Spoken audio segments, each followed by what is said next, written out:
All right, this is the first ever chat between Krypto Lingo and DidacticJD from Montana to Memphis, Tennessee, connected by the internet. We're going to chat about current events and affairs in the world of cryptocurrency and blockchain technology. Lingo, did I leave something off on the intro? Feel free to fill in the blanks while I try to find my agenda that I typed up. Nope, we just had a great conversation at the Daily Gway meetup, so we thought we'd try it again. That's all I know. That's fair. That's a fair assessment of things. Your breakdown of L2 was one of the most easiest to understand aspects of the nebulous cryptic world of cryptocurrency, and really helped me understand and appreciate. I think it was essentially the concept of proof of work versus proof of stake. I think we talked about that a little bit as well.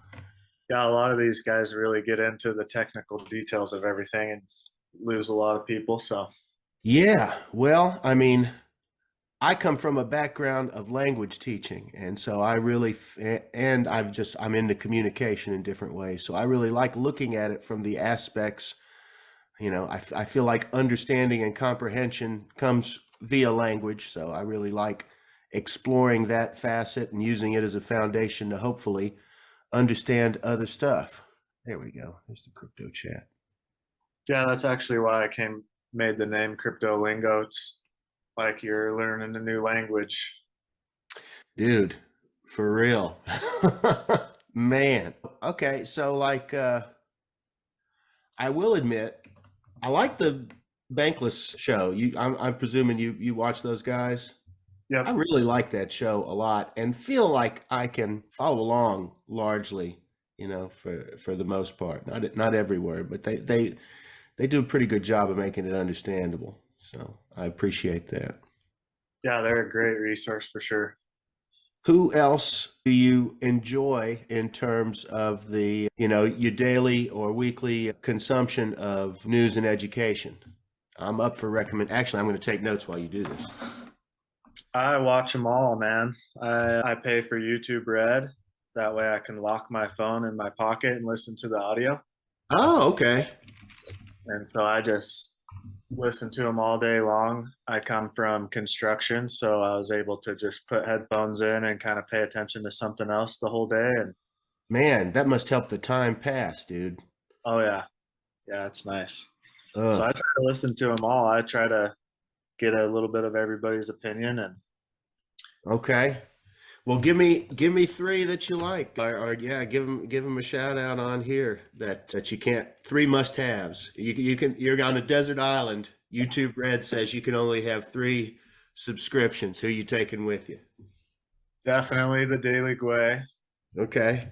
Pretty technical, but yeah, it is. It is. Once you Did you see? We made the episode yesterday. Did you see that? Yeah, the picture. Yeah, he opened with that picture that we're both in. The shitty thing is actually I'm on the other side of the door.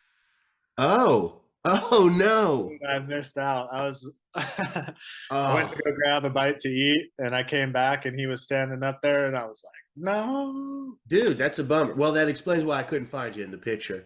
I was like, is it that dude on the right? But okay, so that explains it. Well, the event that we both attended and consequently made one another's acquaintance, made the intro to his episode yesterday. And you're right, it's technical talk. It's hard to follow along. I already told you, I got to listen to it at 0.75 to sort of just keep up. But I sort of want to annotate almost every sentence. But you know what? It's getting easier each time through. And what do you think? So it's mostly, I don't want to speak. Is this, where does he source his talking points from for the most part? A lot of his video is basically him just going through his tabs on his computer, and a lot of it's just from Twitter. Oh, yeah. And you know what? Yesterday he was pulling from a lot of Twitter content. I didn't know if it was Reddit or I was under the impression that it may have been Reddit as well. Maybe it is. I'm not sure. All right. So there's one, the Daily Gway. What do we got for 2 others? Bankless is definitely up there. And then the third one would be a little harder to pick. Those are definitely the top two. And then, I'm gonna tell you who I like while you're thinking about a third one. I'm gonna try to search this guy's name. The British dude, is it Crypto King maybe? Or he's always wearing a Crypto King t-shirt. It's like a Burger King play. But is it called? Let me see what I it's might not called. have seen this one. Really? It's high production quality, good education quality as well. And there is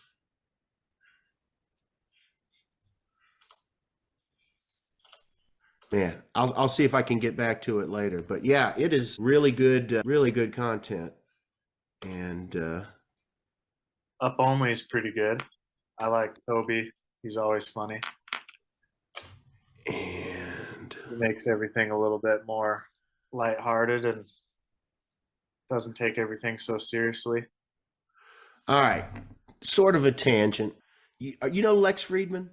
You ever Yep. watch the Lex Friedman podcast? Yes. Really good stuff. Yeah. The day I got back from East Denver, I caught the Lex Friedman episode with Michael Saylor on it. Have you seen Okay. that one? Yeah. That blew me away. I was not familiar with Michael Saylor at all, and the way he was sort of moving from topic to topic was blowing me away. Like it was like starting with the history of technology and then moving on to, physics and then computer science and then finance and then, crypto. And I was like, wow, this guy is synthesizing a lot of heavy, deep stuff. So I was like, who the hell is this guy? And he was like a bigwig at Microsoft for like 30 years, I guess. Yep. And now, what's his relationship with Bitcoin? I can tell he likes it. Yeah. He just started a fund, and I think one of the biggest funds, he basically has bought a bunch of Bitcoin Oh, okay. with So, other people's money.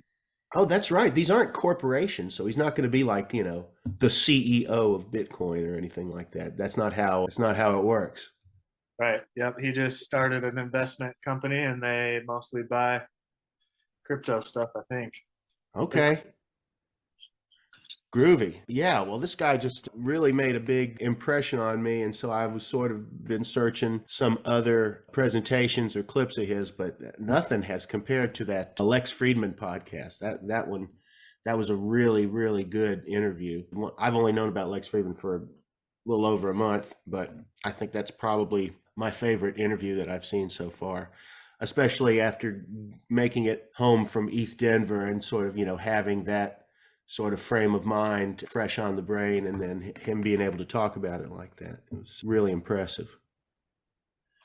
He's definitely very good at breaking stuff down. Some of his analogies are pretty out there, like how Bitcoin's just a swarm of energy, and he, Yeah.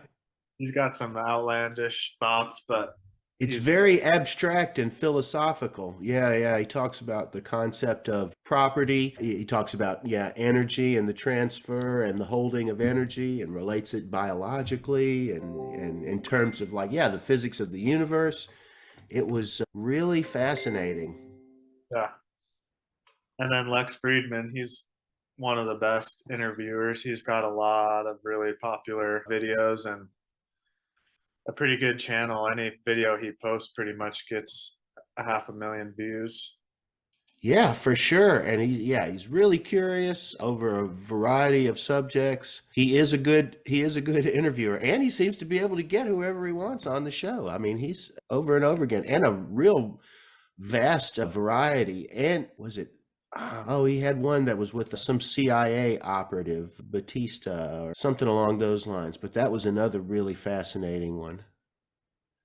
Yeah, they're all honestly, they're all really good. Even some of them that don't seem like they're, that by the title or whatever, it seems like it might be kind of boring. It seems like every single one of his interviews really gets into some deep information that is kind of nice to know.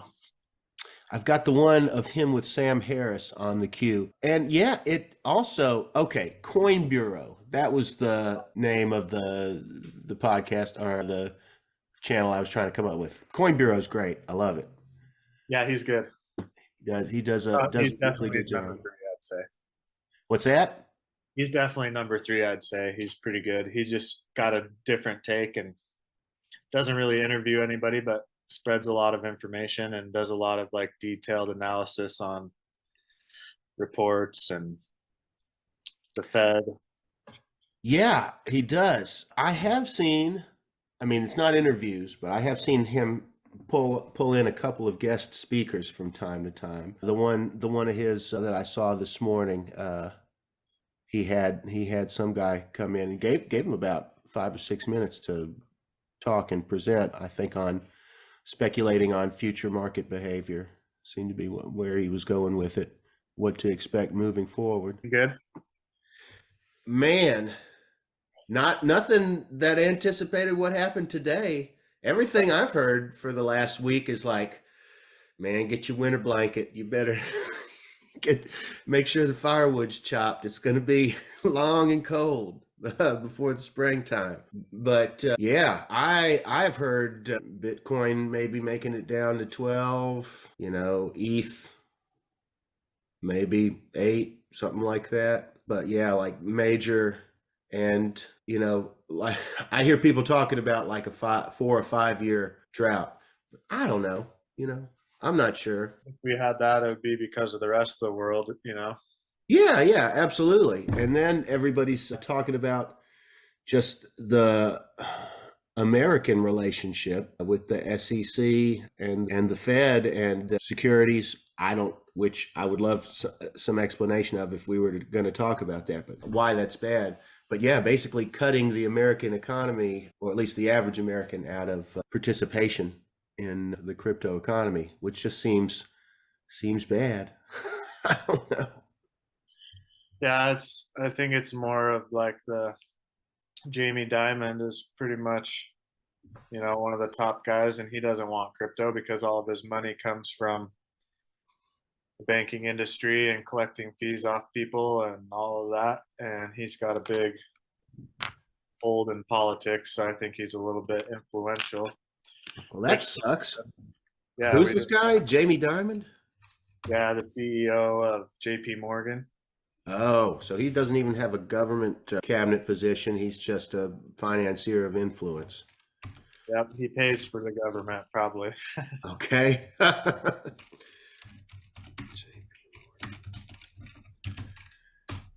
And okay, well, that's a name to look into. He doesn't say anything good about crypto. He wants it, says it's trash and worthless, and Okay. what he's got to say to protect his banking empire. So because banks want people's money invested directly in them, they want to hold people's finances. Is that what's the crux of the matter? If people don't want a bank to hold their money, then banks lose power and wealth.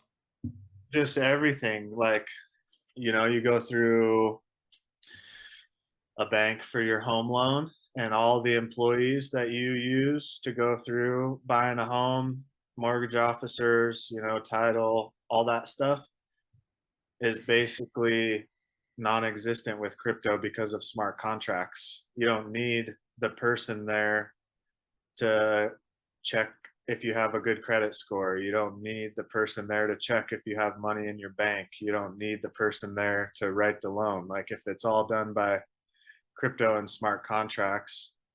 So the bank economy has nothing to stand on at that point. It's just Right. nothing to do.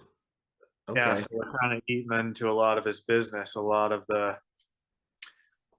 we're kind of taking a lot of his employees' work, and he's going to have to lay a lot of people off, doesn't collect as many fees. He's not the kingpin anymore, basically. But there has been a migration, has there not, to of the finance of like experienced professionals from the financial sector, there has been a sort of a pretty significant migration in the last 4 or 5 years into, getting their feet wet and their hands dirty with crypto. I'm presuming, I think I've heard that. Yeah, I wish there was a list somewhere, but it seemed like there was a lot of top executives from every company joining, crypto. I mean, the founder of YouTube and Oh, the really? yep, the engineers that created Google. I mean, pretty much all the smart people are jumping ship. So that's another reason why those banking guys are all mad. We're kind of just taking them out, taking their employees. All right. So I keep on running into these, what seems to me to be sort of counterintuitive or like a dichotomy. Okay. Digital currency, like, so governments largely around the world take a lot of issue. You see it in, I think, China, I think India, potential for America. But at the same time, I'm reading that almost every country is trying to develop their own digital coin. So why invest in that while you're simultaneously shit talking it? Or like, how is this working? Can you break that down? If they get to make a CBDC, it's like a centralized thing that they get to control again. It's the same thing as the banks. They have the system behind closed doors again. They can Okay. manipulate the numbers again. That's what's cool about like Ethereum and Bitcoin is it's all open for everybody and everybody knows the rules. But when they make a CBDC, they can put like say they give you a stimulus check of $1,500, they can put an expiration date on that money and say that you have to spend it within 6 months. I mean, that's like another, if they have control of the system, they can do a lot of different things. That's just one of the ways they can manipulate it. Okay. Yeah. Yeah. Decentralization is definitely a reoccurring tenet that I keep on running into over and over again. The more decentralized, the better.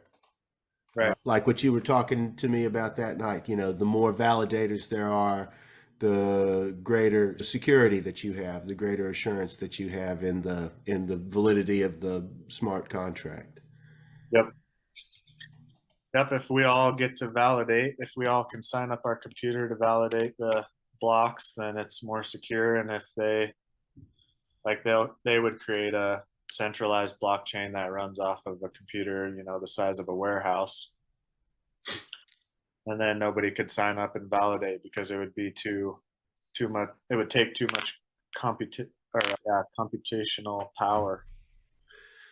That's another issue that I'm seeing is the relationship with security. Society for so much of our history finds a sense of security in a singular powerful leader, sort of a thing, like the biggest, baddest king with the biggest, baddest kingdom provides the most security. And a big part of the philosophy of the blockchain is like what we just said. The more you spread out the power, the greater the security is. It doesn't take an authoritarian figure to provide, benevolent security for everyone and all. It's extremely democratic. It's really a modernized man. It's really a modernized take on the principles of democracy, I think, or maybe even communism. I don't know. No, because in communism, the authority of the state. You still have a state and leaders. Sorry, trying to turn these off. Getting dings. That's a pretty cool system. It's pretty cool that we're getting away from, it's just a little less trust for everybody. And Well, it seems like a reiteration of an idea that society has been going after and going for a long time. And it seems like this iteration is getting a lot closer to the mark of equity. It's just so niche though, and you got to be really smart and you got to have enough time and curiosity to get involved and engaged in it. It's accessibility. That's what it needs. And people talk about, Superfizz talked about gatekeeping that goes on and how that has to, come to an end. But yeah, I think in theory, it's really great. Just got to figure out how to disperse it, and but that's what's happening slowly. I like Rocket Pool, that is a step in that direction. The accessibility of staking to people of less affluent means, to still be involved in the process and reap the yields of it. Yep. Yeah, Uh, there's a lot of cool stuff coming. I think we're lacking on education, like there's always, you got to have schools to teach new things and stuff. And we're kind of missing like a place where somebody can go to ask questions. Besides Discord, you got to type, and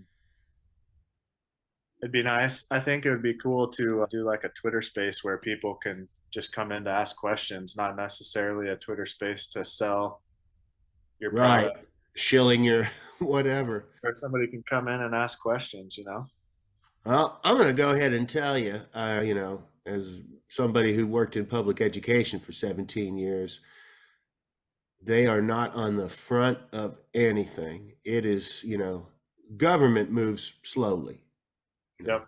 Bureaucracy moves slowly. Public education moves even slower than that, And unfortunately, as quickly as is the evolution of society as a whole at this point, as quickly as society moves, the bureaucracy of education just cannot keep up with it. It's going to take something outside of traditional structures to offer that education or provide it. And schools just suck at teaching personal finance or life skills in general. It's all very traditional, principles, and very, very soft on practical issues. Yeah, how do you make a good employee, basically? What's that? It's kind of about like, how do you make a good employee? What makes a good employee? Somebody that'll sit there and do their homework and get it 100% and study for the test and write in good English. And Oh, yeah. It creates drones. It does.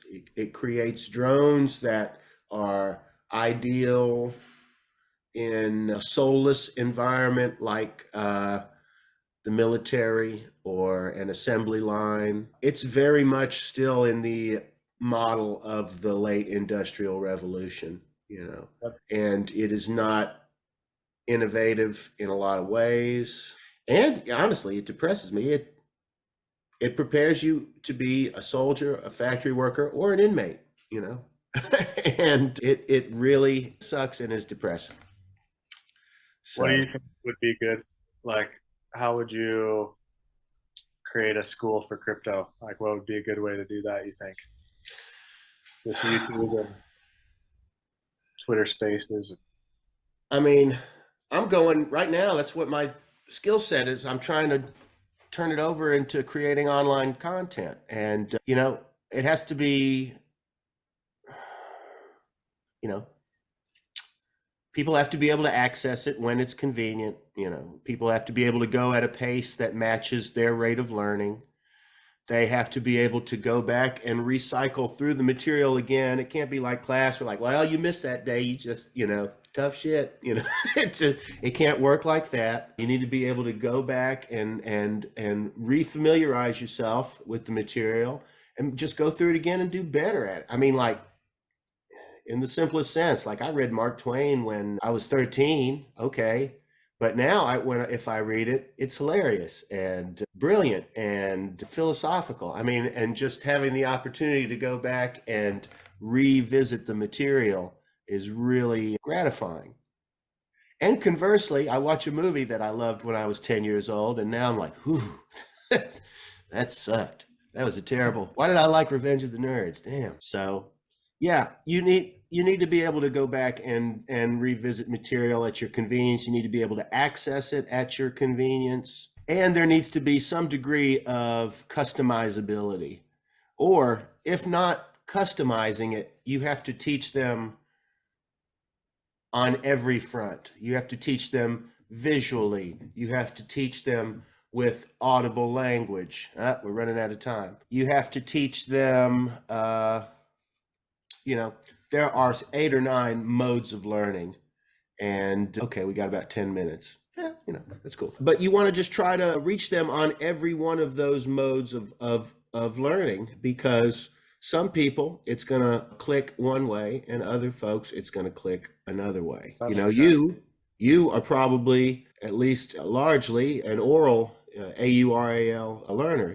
If you can listen to these podcasts while you're doing stuff and be able to take away a bunch of meaning from it, you probably have excellent translation of sound to embedding it to memory and being able to process that. Other folks, they need visual stuff. For me, if I have both, that's great.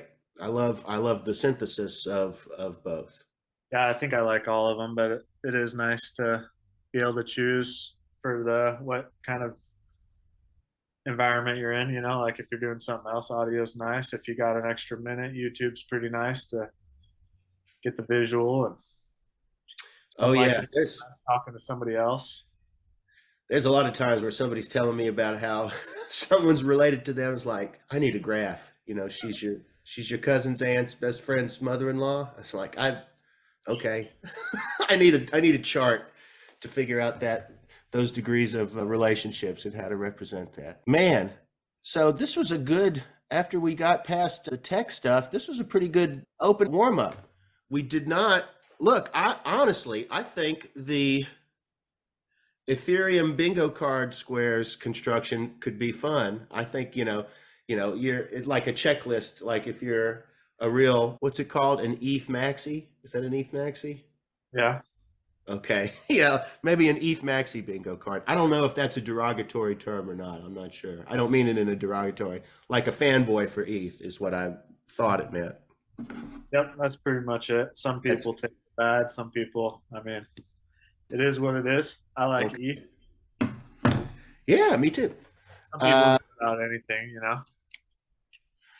So yeah, I think that bingo card thing could be fun. I think if we can get Fizz in on something, he would be definitely a good authority to have for that if we build that. My buddy CJ, who did not make it, he's big into ETH, but he's also a Bitcoin guy, so he might provide some good counterpoint on some issues. Did not get to talk about securities and their threat to staking platforms. It looks like specifically like Rocket Pool could be targeted pretty soon in this securities thing, or they could be one of the first to get in trouble. But then I heard Ethereum in general this morning, like anything that's an Ethereum platform could get in trouble. Yeah, I don't know. I'm anxious to kind of see what happens with all of that, because I don't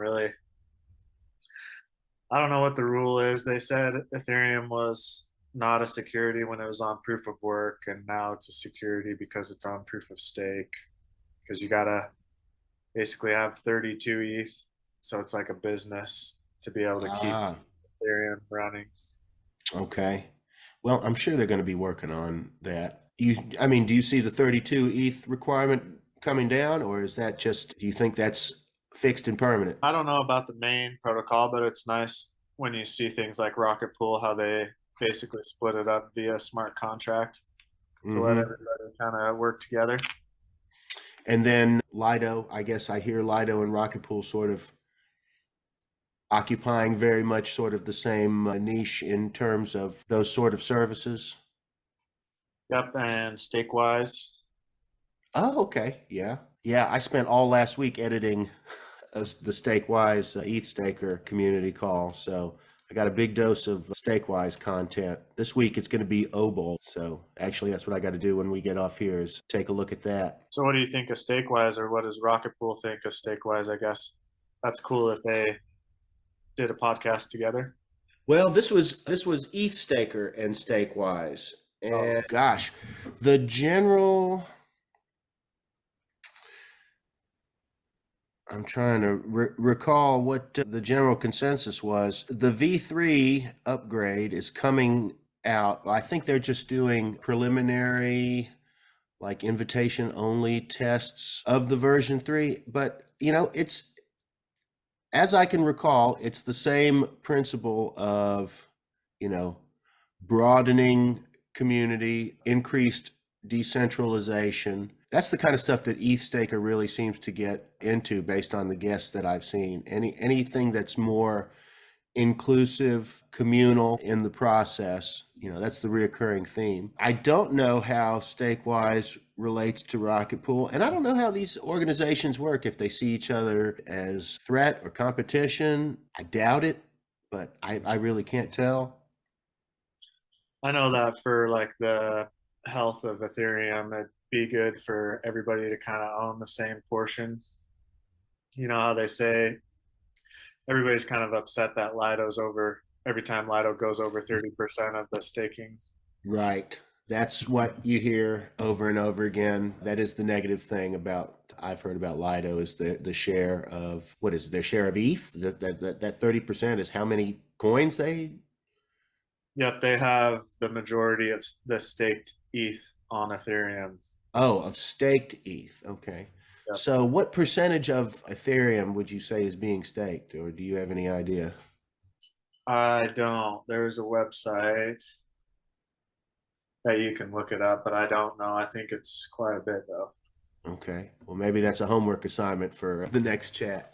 That's cool. Yeah. Let's see. We got 2 minutes, but yeah, I wonder about that. I don't know anything about the new Rocket Pool Atlas thing that I heard.